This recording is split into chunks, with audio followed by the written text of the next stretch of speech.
how would you describe, I mean, yeah, I mean, I feel like I get kind of a sense, but in your words, like, how would you describe your life before being a licensed professional versus after being a licensed professional in this industry? I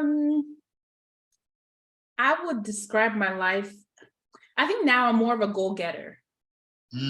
Yeah, I'm more of a go-getter now because I don't wait for people to hand it out to me anymore, right? I'm more of a seeker now. It's like, okay, well, how does this happen? I seek for the answer. I don't wait for the answer to fall in my lap. I don't wait for anyone to give me the answer. I go find people who will give me the answer.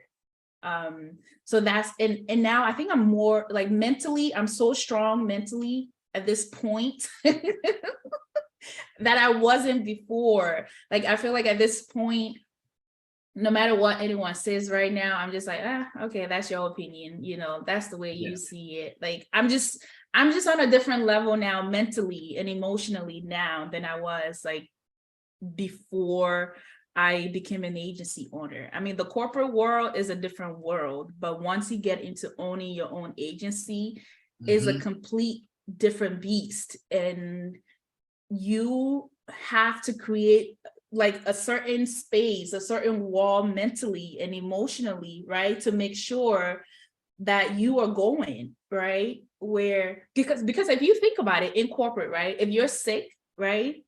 There's someone else there to do the job, right? That's right. As an agency owner, if you're sick, that's a possibility, right? Yeah. The show might not go on, right? Might. Or is not going to go on. But yeah. And if you don't have employees, or because right now I have two new employees that started in September that I've been training. So now I'm at that stage that I'm training people. So it's like I have to be on my A game, whether I'm sick, whether I'm sad, whether I'm happy. Like, everyone is relying on me now. So mentally, I have to be in a space where I'm available at all times. Absolutely. So yeah. No, I love that. And I love how, you know, you express that ownership, you know, has evolved you, you know, your mentality. And I would even say, you know, enhanced, you know, emotional intelligence, right? Yeah. You know, because when you're running a business, like you said, hey, there's somebody else to do the job. But when you're running a business, not only is everyone kind of looking either at you or up to you, you know, to ensure it's getting done, but you have to deal with so much on your plate as if it's nothing. Yeah. At once, right. At one time, but you gotta deal with it as if, okay, hey, just another day in the office, you know. And keep on smiling, you know. Yeah. So, at this stage, like, you know, at this stage in your career, and you just mentioned, hey, there's a lot of different places where you could go and where you could take your career, but if you saw a glimpse into the future at Patience Noah Insurance, 20 years down the road, 30 years down the road, what does it look like? Ooh, you know, I went to Boston the other day. I had a presentation in Boston the other day, and really that was the question that I asked myself. And I was like, 20 years from now, like, what do I want this agency to look like? And I think I would say I want us to have an office downtown Boston, right? Okay. I would want our headquarters to be downtown Boston. So that's why I would start. And I would want us to have a location in like the major cities in the US, like Chicago, Atlanta, LA, Dallas, Texas.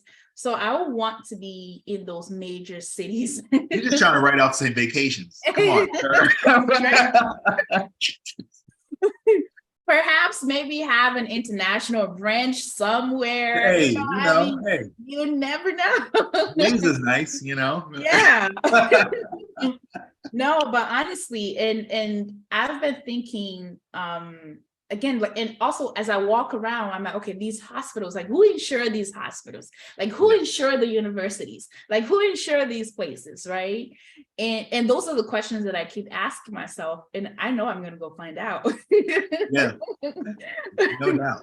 Right. So, yeah. I think the answer in the next few years is going to be patients know what insurance. Exactly. Right. Exactly. Yeah. Oh, we could be servicing them. You never know, right? That's right. That's right. That's right. No, it's that's amazing. And the vision that you have, you know, for your company is definitely very well defined. Obviously, you have a lot of wiggle room with how you can do that.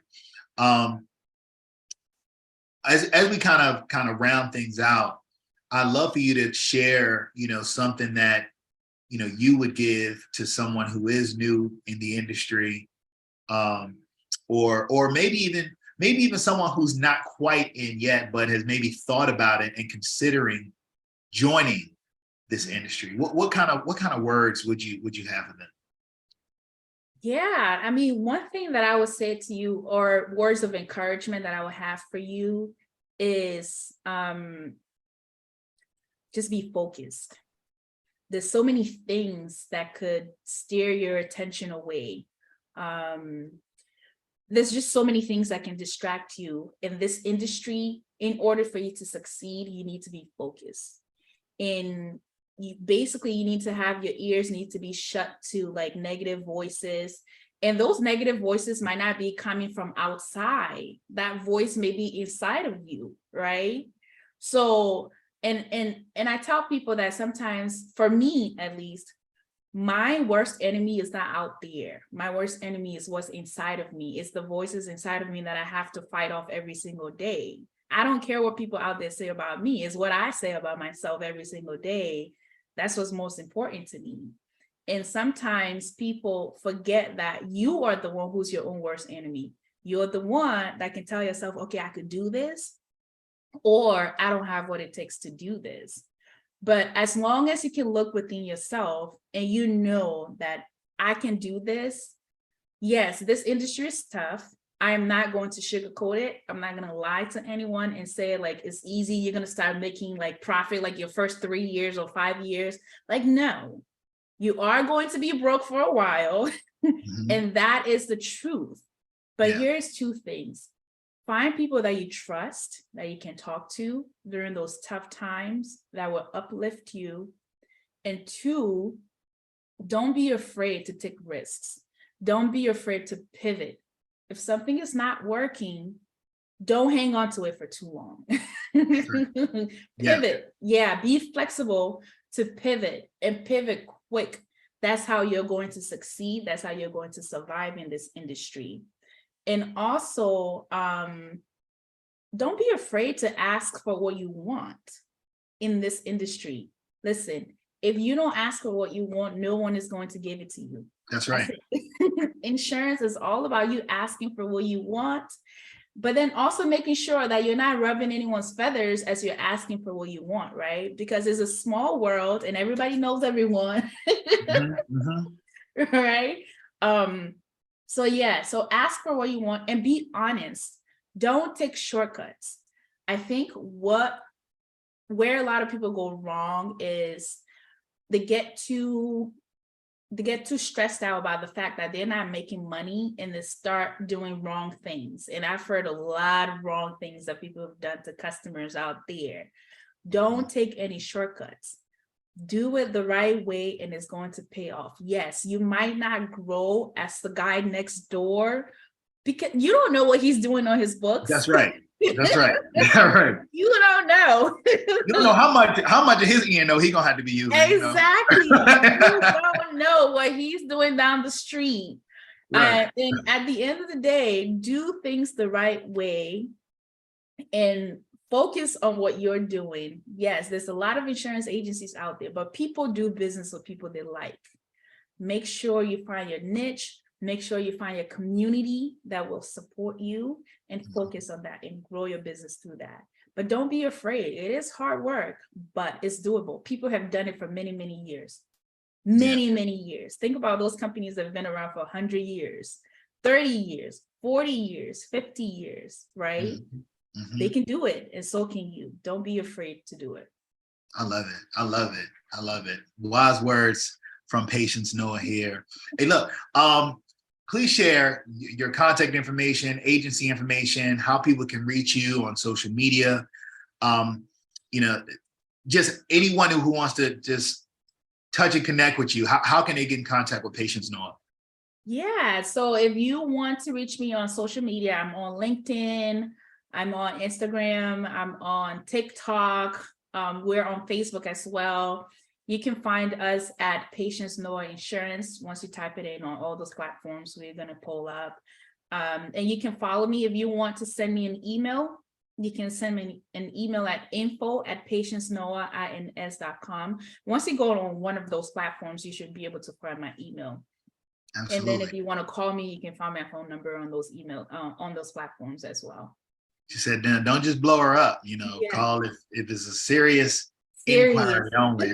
Right? Serious inquiries only. If you're one of the hospital administrators in Massachusetts, in that Boston area, then certainly. Oh, actually, I'm licensed in multiple states, actually. Oh, anywhere in the continental United States, potentially Hawaii and Alaska as well. I don't know, but I'm sure she'll get the non-brands if needed. Yes, and I sure will. Trust me, I'll be doing that too. Let me get this man. What's the premium? Can I make my money off of that? Absolutely. Hey, look, Patience, I have enjoyed you. You know, thank you for the nuggets and jewels you shared. Thank you for sharing your story and your journey as well. And look, you know, those lasting words, those lasting messages. Look at, you know, it's not necessarily easy road. I used to hear that it wasn't hard, but you do have to work hard at it. Exactly. You know, so you gotta stay consistent. You gotta stay focused, and you gotta listen to the voice inside, right? You got to listen to that voice that's inside and allow it to continue to move you forward. And maybe while listening to this interview, this conversation, maybe you heard a voice inside that said, you should get a license. Until the next time, peace.